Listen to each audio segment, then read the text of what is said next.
Catus Maximus here, this time looking at the Maze Torpedo level, little 9-inch one, and I had done a video maybe a week ago about a real simple kind of nylon plastic level ruler.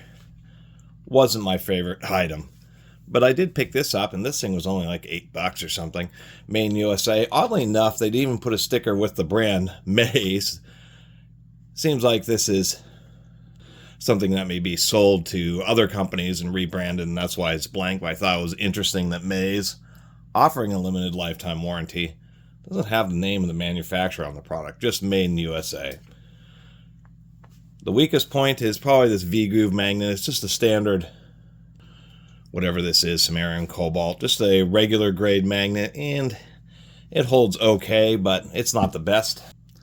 And it will hold, I guess, to metal, sheet metal framing and that type of stuff, but just barely. I mean, it barely holds itself. This wrench handle is not perfectly straight, but I wish they would have used some stronger magnets, such as this Johnson, which is one of my favorite ones. Uses real strong rare earth magnets, so it ends up holding pretty well. Aside from that, there's a lot of features I do like about that, or some features I do like about it. I do like the real lime green coloring in the bubbles. It makes it much easier to see. And I especially like the way they have this rubber over molding. And so the detractor of not as strong a magnet is made up for this being really a pretty durable torpedo level. This is one where if you're working on scaffolding, high lifts, often working on ladders and high places and dropping stuff, it's not recommended to drop stuff because, of course, it can land on people. But these are really pretty thick bumpers, and this thing really seems that's exactly what it's intended for, is to be an extra durable, extra drop resistant. As far as accuracy of the bubbles, which was the problem with the level ruler Maze or the Maze level ruler I just reviewed, this one seems plenty accurate.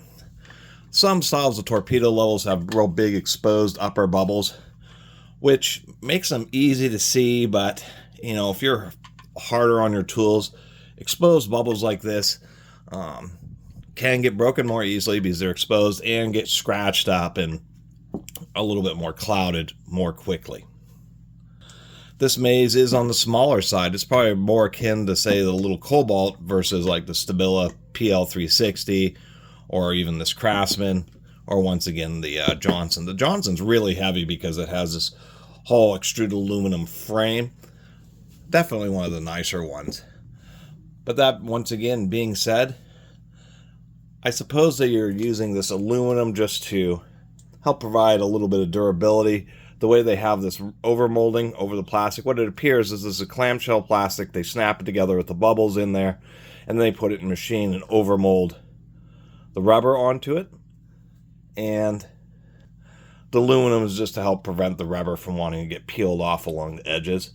Other than that, pretty easy to see through the top. Maybe this cutout could be a little bit bigger, but for the price and being American made, coming out of Johnson City, Tennessee, I think it's absolutely just fine. And to tell you the truth, in a lot of situations, I kind of like this style just because of the rubber bumpers. You're just a little bit less worried about dropping it. Of course, stabilities are nice, but I dropped this once and it just all busted out. Kind of a gimmicky thing where you can adjust this bubble. Other than that, not a lot else to say. It's actually pretty dense, pretty heavy little bubble level. Certainly heavier than the Cobalt. And the bright yellow is actually easier to see. You know, kind of looks like a DeWalt tool, but it's easier to find and see and locate when you do have the construction yellow.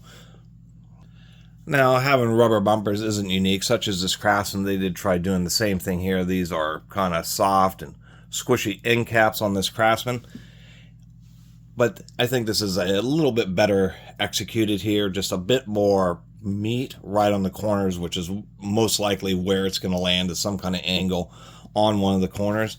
And this thing should be, I wouldn't say for all intents and purposes, but it should be not indestructible, but pretty darn close to it.